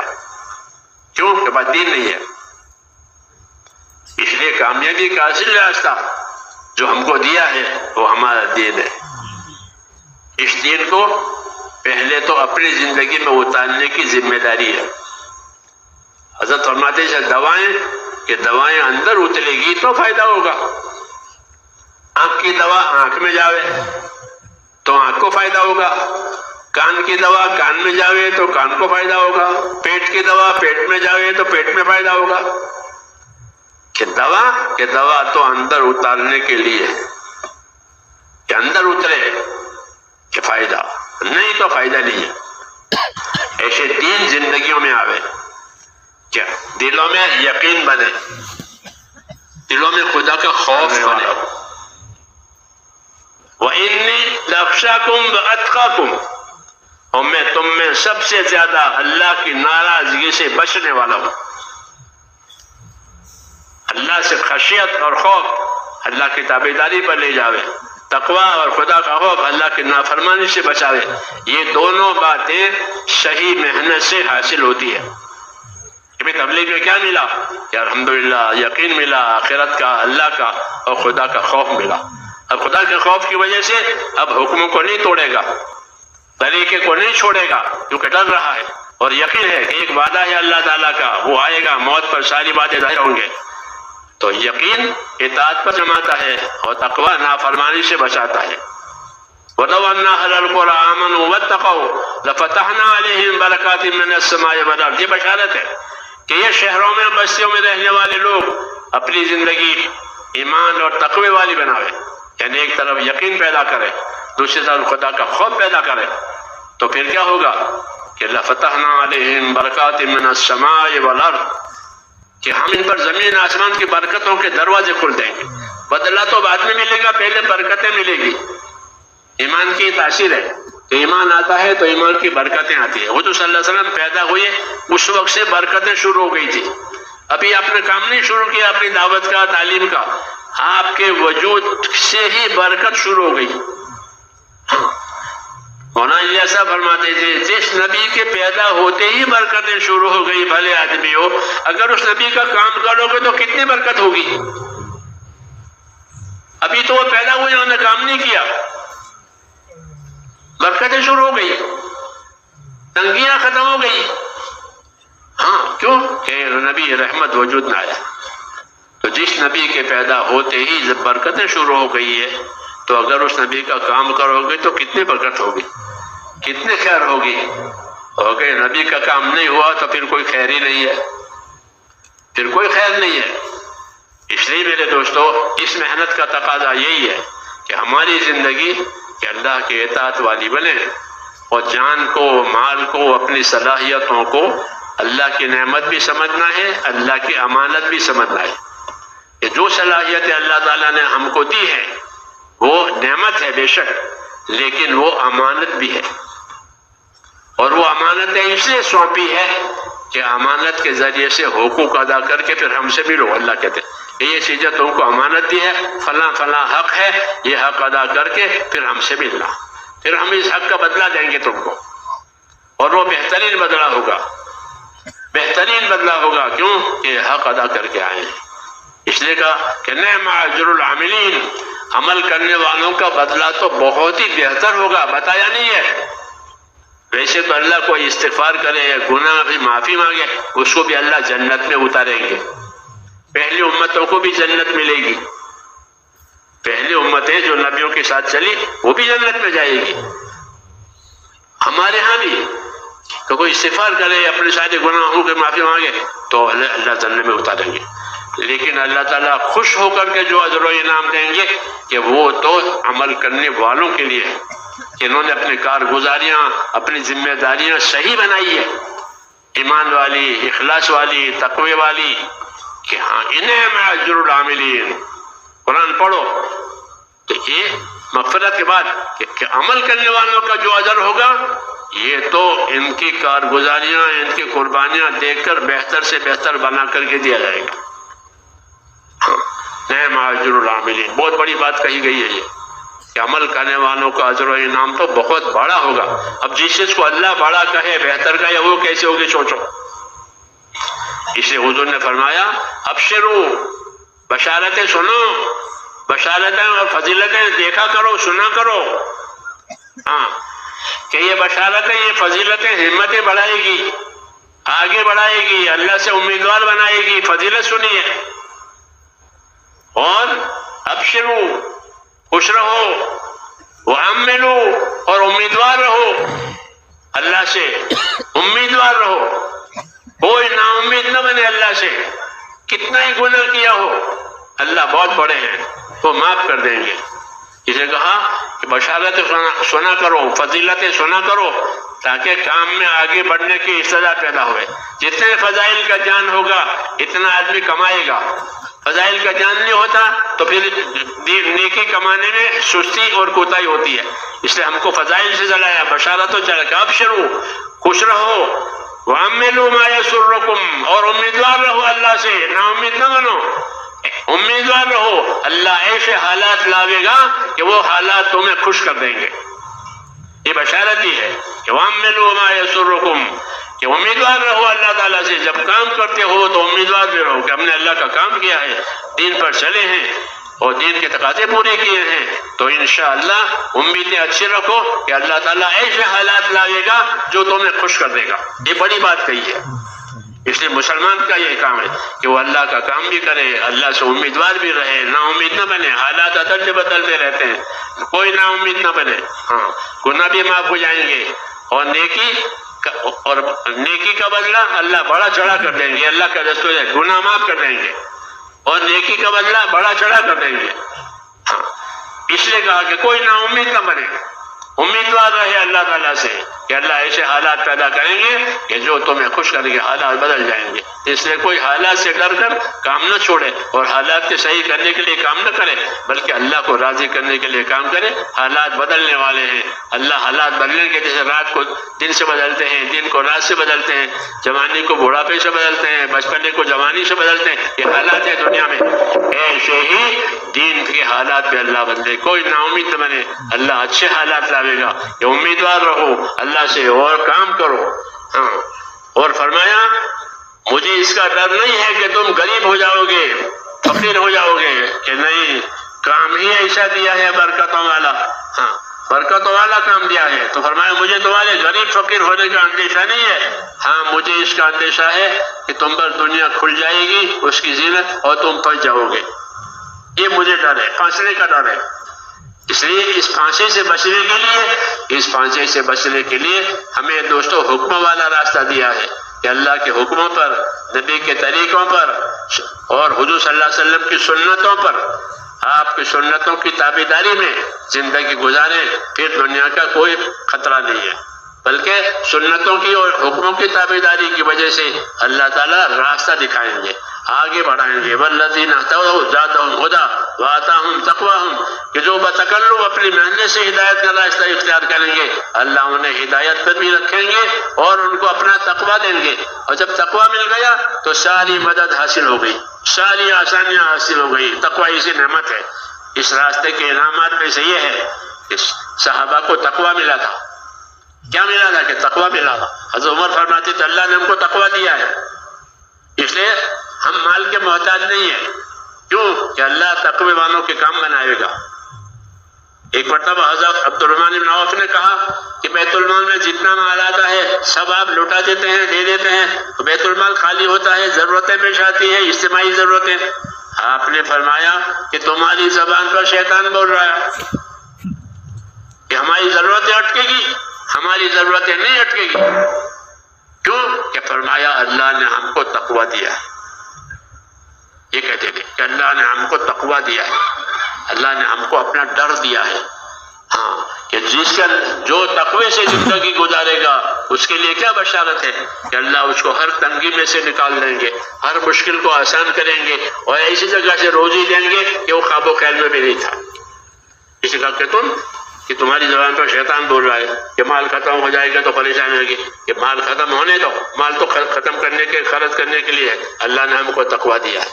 تو اس کے مطلب یہ تھا کہ ایک دین کے کام کے نتیجے میں، حضور صلی اللہ علیہ وسلم کی صحیح تابعداری کے نتیجے میں اللہ نے ان کو تقویٰ دیا۔ وہی اصل ہے کہ زندگیوں میں تقویٰ آئے، پھر آدمی حقوق ادا کرنے والا بنے گا، فضائل حاصل کرنے والا بنے گا، اپنی آخرت بنانے والے سمجھے گا، اور دین اور اپنے مال جان کو اللہ کی امانت سمجھ کر استعمال کرے گا۔ اس کو حیات طیبہ کہتے ہیں کہ پاک زندگی میں ہو جائے گی۔ پاک زندگی کا وعدہ ہے کہ من عمل صالحا من ذکر و انثی وهو مؤمن فلنحینہ حیاتا طیبہ، کہ جو لوگ ایمان لا کر اچھے اعمال کے ذریعے سے اپنی زندگی گزاریں گے تو ہم ان کو دنیا میں جینے کے لیے پاک زندگی دیں گے. یہ وعدہ ہے کہ زندگی پاک زندگی ملے گی، یہ پریشانیوں سے پاک ہوگی، ہاں دوسری غلط چیزوں سے زندگیاں پاک ہوگی، پاک زندگی دیں گے. دلوں میں چین آئے گا، آپس میں الفت محبت ہوگی، دعاؤں میں قبولیت ہوگی، اسباب میں برکت ہوگی. یہ پاک زندگی کے آثار ہیں. کہ پاک زندگی میں کیا ملے گا؟ کیا ملے گا؟ حیات طیبہ.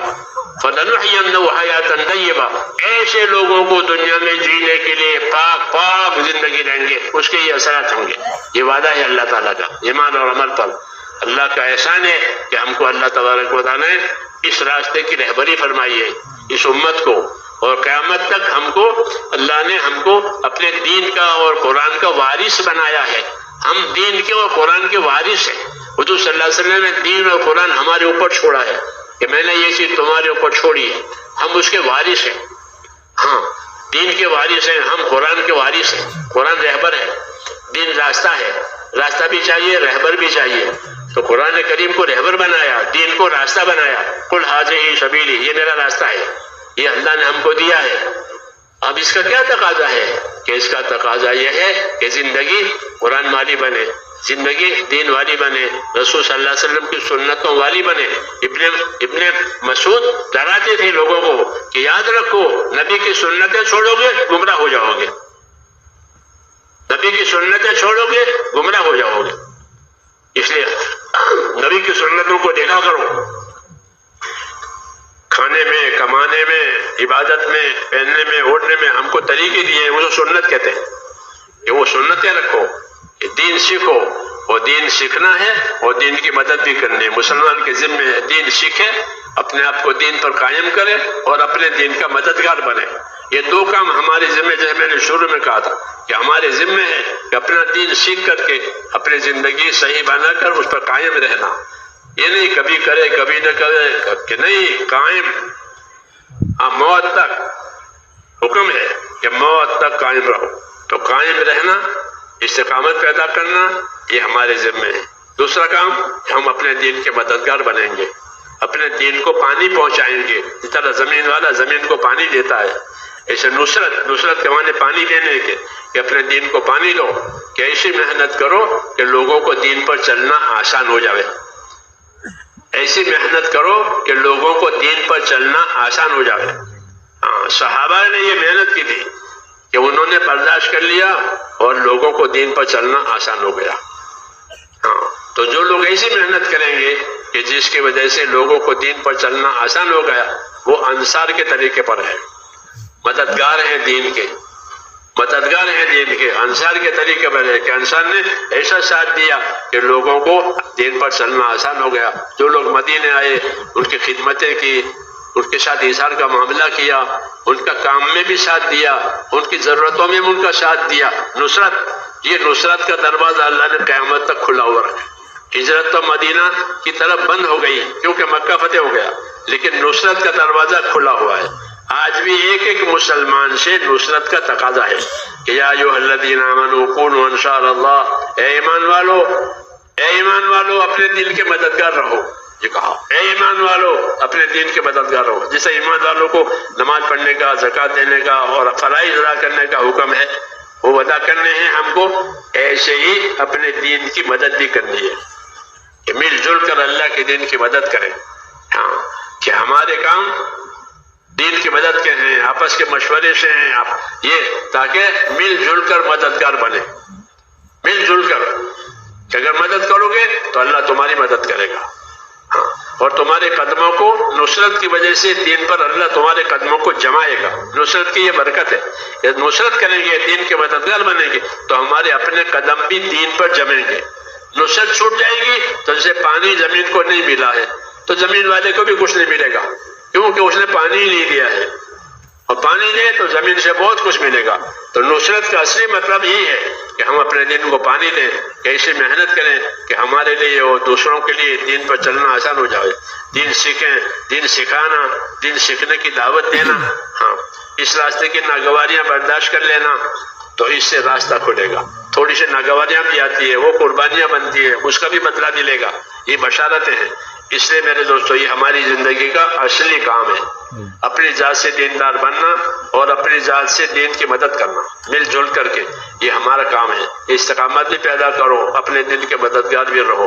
تو ہم سب اس کی نیتیں کریں کہ انشاءاللہ اللہ کی توفیق سے یہ دونوں کام کرنے ہیں کہ اپنے دین پر قائم بھی رہنا ہے، حالات آئیں گے جائیں گے لیکن دین پر قائم رہنا ہے۔ جیسے موسم آتے، سردی کا روزہ، گرمی کا روزہ، سردی کی نمازیں، گرمی کی نمازیں، سردی کا حج، گرمی کا حج، یہ تو حالات آئیں گے لیکن اپنے دین پر قائم رہنا ہے، حالات گزر جائیں گے اور جو عمل کیا ہے وہ باقی رہے گا۔